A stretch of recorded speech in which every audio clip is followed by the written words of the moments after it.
আপাতত 15 দিনের জন্য ইরান এবং ইসরায়েলের যুদ্ধটা এখন বন্ধ হয়েছে। এখন দেখা যাক এটা কদিন এখন টেকে। রীতিমতো তো তেহরান থেকে আরম্ভ করে পুরো ইরানে যে সমস্ত বড় বড় সিটি আছে সে সব জায়গাতে তো এখন সেলিব্রেশন শুরু হয়ে গেছে যে ডোনাল্ড ট্রাম্প স্যারেন্ডার করেছে, আমেরিকা হেরে গেছে। তো এটা কতটা কি সেটা নিয়ে একটু আলোচনা করব। এখন ব্যাপার হচ্ছে যে দেখুন, এই তো মাত্র দুদিন আগের খবর যে আমেরিকা এবার নিউক্লিয়ার অ্যাটাক করবে, এই করবে, হ্যান করবে। আমেরিকা ইরানকে এবার শেষের দিকে, ইরানের অবস্থা খুব খারাপ। এরই মধ্যে শুনছি এই হচ্ছে ব্যাপার। 10টা শর্তে এখন ইরান যুদ্ধবিরতি করেছে এবং এটাও শোনা যাচ্ছে যে চায়না নাকি ইরানকে একটুকু মানে সমঝোতা করেছে, বোঝাপড়া মানে দিয়েছে আর কি, আলোচনা দিয়েছে। তাই ইরান আর কি একটুকুখানি মানে এটা নেগোসিয়েশন করেছে।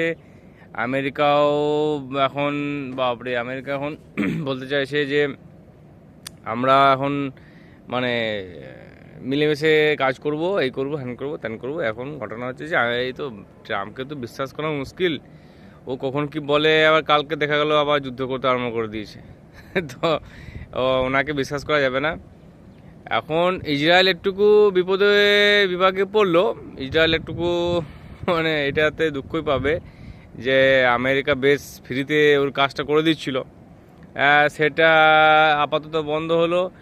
এবং মানে ইরানের যে নিউক্লিয়ার তৈরি করার যে আর কি বন্দোবস্ত, সেটাকে তো ধ্বংস করার একটা প্রচেষ্টা ভাবছিল যে আমেরিকা করবে, কিন্তু সেটা হলো না। ব্যালিস্টিক মিসাইলগুলোকে ওদের মানে পুরো বন্ধ করে দেওয়া যে একটা সিস্টেম, সেটাও হলো না। তো এখন মানে খুব মুশকিল ইসরায়েলের জন্য, এটা খুব দুঃখজনক খবর। তো এখন আপাতত দেখা যাক যে সামনের দিকে কিভাবে এগোনো যায়। এটা বন্ধ হলেই তো ভালো, গোটা বিশ্বের জন্য ভালো। আমাদের জন্য তো খুবই ভালো, যেখানে আমরা গ্যাস, তেল, ওষুধ দেশ থেকে আনতে হয়। আমেরিকার অর্থনীতি, ইরানের অর্থনীতি, সবারই অর্থনীতি যদি খারাপ হয় তো আমাদের অর্থনীতি খারাপ হবে। এবং যুদ্ধ কখনো খারাপ ভালো জিনিস নয়, এটা খুব সবসময় খারাপ। সেটা আমাদেরকে মানে ভেবেই এটাতে মানে সমর্থন করতে হবে যে ভাই যুদ্ধ যেন না হয় প্লিজ। দ্বিতীয় নম্বর হচ্ছে দেখুন, নেপালে একটা খবর পেলাম যে নেপালে যে নতুন প্রধানমন্ত্রী, ও নাকি এটা বন্ধ করে দিয়েছে, মানে স্কুল বন্ধ করে দিয়েছে। মানে যুদ্ধের সাথে কোনো সম্পর্ক নাই, স্কুল মানে ওখানকার যে স্কুলগুলো চালু হয়েছিল, মানে বেসরকারি স্কুল 5 পর্যন্ত সব বন্ধ। মানে মানে প্রাইমারি শিক্ষা বলে কিছু থাকছে না মানে। এটার কারণ হচ্ছে উনি যে উদ্দেশ্য করেছেন সেটার প্রধান কারণ হচ্ছে যে ভিআইপি চলবে না, ভিআইপি কি চলবে না, মানে সরকারি কর্মচারী থেকে আরম্ভ করে ভিআইপি সমস্ত ছেলেকে কি করতে হবে, মানে এক জায়গায় পড়াশোনা করতে হবে। মানে বেসরকারিকরণটাকে বন্ধ করা হচ্ছে ওনার উদ্দেশ্য। খুব ভালো উদ্দেশ্য, এটা সকল জায়গাতে হওয়া উচিত।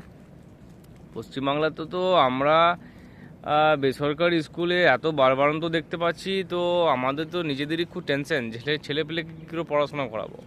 প্রাইমারি স্কুলে তো ছেলে তো পড়াশোনা হয়ই না। কি বলবো, পড়াশোনা নিয়ে খুব মানে আমাদের মতো সাধারণ লোক খুব চাপে আছি।